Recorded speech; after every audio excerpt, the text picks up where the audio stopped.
Chapter 35. Moreover, Elihu answered and said, Do you think this is right? Do you say, My righteousness is more than God's? For you say, What advantage will it be to you? What profit shall I have more than if I had sinned? I will answer you, and your compassions with you. Look to the heavens and see, and behold the clouds, they are higher than you. If you sin, what do you accomplish against him? Or if your transgressions are multiplied, what do you do to him? If you are righteous, what do you give him? Or what does he receive from your hand? Your wickedness affects a man such as you, and your righteousness a son of man. Because of the multitude of oppressions, they cry out. They cry out for help because of the arm of the mighty. But no one says, Where is God, my Maker, who gives songs in the night, who teaches us more than the beasts of the earth, and makes us wiser than the birds of heaven?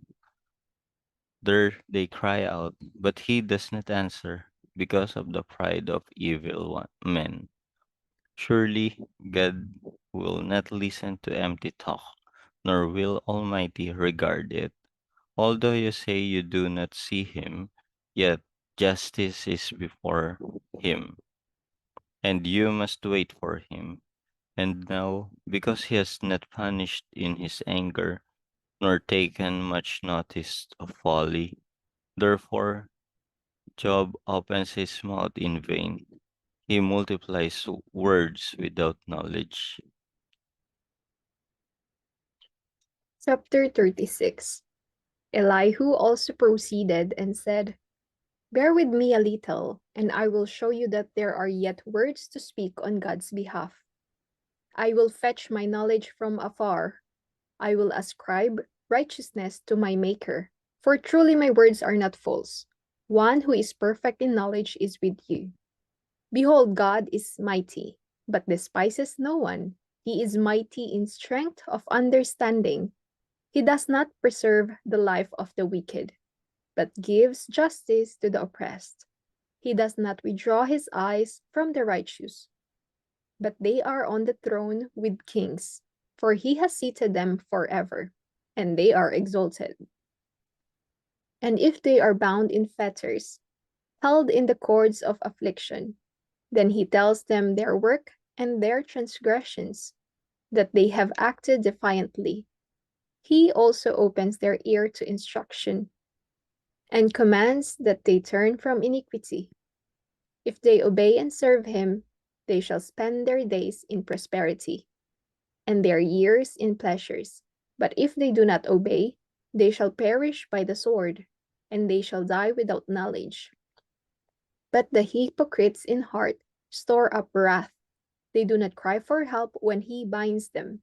They die in youth, and their life ends among the perverted persons. He delivers the poor in their affliction, and opens their ear in oppression. Indeed, he would have brought you out of dire distress, into a broad place where there is no restraint, and what is set on your table would be full of richness. But you are filled with the judgment through the wicked. Judgment and justice take hold of you. Because there is wrath, beware, lest he take you away with one blow. For a large ransom would not help you avoid it. Will your riches or all the mighty forces keep you from distress? Do not desire the night when people are cut off in their place. Take heed, do not turn to iniquity, for you have chosen this rather than affliction. Behold, God is exalted by his power. Who teaches like him? Who has assigned him his way? Or who has said, You have done wrong? Remember to magnify his work, of which men have sung. Everyone has seen it. Man looks on it from afar. Behold, God is great, and we do not know him, nor can the number of his years be discovered. For he draws up drops of water, which distill as rain from the midst, which the clouds drop down and pour abundantly on man. Indeed, can anyone understand the spreading of clouds, the thunder from his canopy? Look, he scatters his light upon it, and covers the depths of the sea. For by this he judges the peoples, he gives food in abundance. He covers his hand with lightning, and commands it to strike. His thunder declares it, the cattle also concerning the rising storm. Chapter 37. At this also my heart trembles and leaps from its place. Hear attentively the thunder of his voice, and the rumbling that comes from his mouth. He sends it forth under the whole heaven, his lightning to the ends of the earth. After it a voice roars. He thunders with his majestic voice, and he does not restrain them when his voice is heard. God thunders marvelously with his voice. He does great things which we cannot comprehend. For he says to the snow, fall on the earth, likewise the gentle rain and the heavy rain of his strength. He seals the hand of every man, that all men may know his work. The beasts go into dens and remain in their lairs. From the chamber of the south comes the whirlwind, and cold from the scattering winds of the north. By the breath of God is ice is given, and the broad waters are frozen. Also with moisture he saturates the thick clouds. He scatters his bright clouds, and they swirl about, being turned by his guidance, that they may do whatever he commands them on the face of the whole earth. He causes it to come, whether for correction or for his land or for mercy. Listen to this, O Job. Stand still and consider the wondrous works of God. Do you know when God dispatches them and causes the light of his cloud to shine? Do you know how the clouds are balanced to those wondrous works of him who is perfect in knowledge? Why are your garments hot when he quiets the earth by the south wind? With him have you spread out the skies strong as a cast metal mirror. Teach us what we should say to him, for he can compare nothing because of darkness.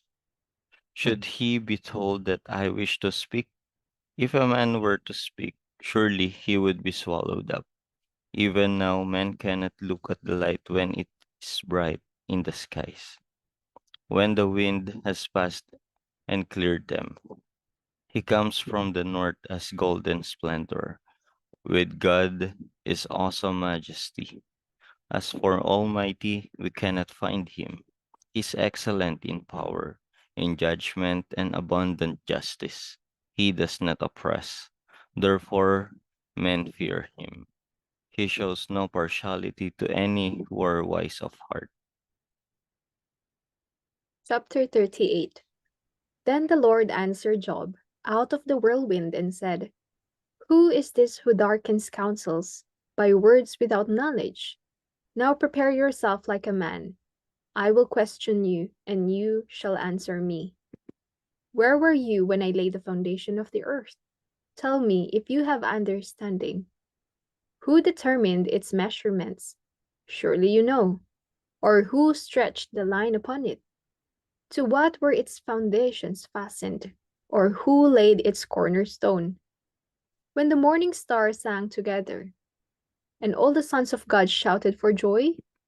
Or who shut in the sea with the doors, when it burst forth and issued from the womb? When I made the clouds its garment, and thick darkness its swaddling band? When I fixed my limit for it, and set bars and doors?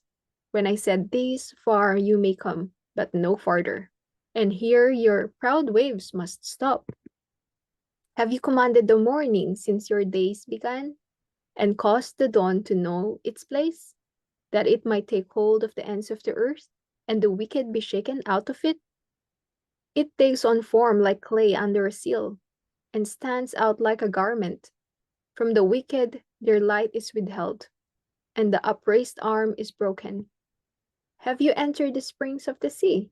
Or have you walked in search of the depths? Have the gates of death been revealed to you? Or have you seen the doors of the shadow of death? Have you comprehended the breadth of the earth? Tell me if you know all this. Where is the way to the dwelling of light? And darkness, where is its place? That you may take it to its territory, that you may know the paths of it to its home? Do you know it because you were born then, or because the number of your days is great? Have you entered the treasury of snow, or have you seen the treasury of hail, which I have reserved for the time of trouble, for the day of battle and war? By what way is light diffused, or the east wind scattered over the earth? Who has divided a channel for the overflowing water, or a path for the thunderbolt, to cause it to rain on a land where there is no one, a wilderness in which there is no man, to satisfy the desolate waste, and cause to spring forth the growth of tender grass? Has the rain a father, or who has begotten the drops of dew, from whose womb comes the ice, and the frost of heaven, who gives it birth? The waters harden like stone, and the surface of the deep is frozen. Can you bind the cluster of the Pleiades, or loose the belt of Orion? Can you bring out Mazzaroth in its season, or can you guide the great bear with its cubs? Do you know the ordinances of the heavens? Can you set their dominion over the earth? Can you lift up your voice to the clouds, that an abundance of water may cover you? Can you send out lightnings that they may go, and say to you, here we are? Who has put wisdom in the mind, or who has given understanding to the heart? Who can number the clouds by wisdom, or who can pour out the bottles of heaven? When the dust hardens in clumps, and the clods cling together, can you hunt the prey for the lion, or satisfy the appetite of the young lions? When they crouch in their dens or lurk in their lairs to lie in wait? Who provides food for the raven when its young ones cry to God and wander about for lack of food?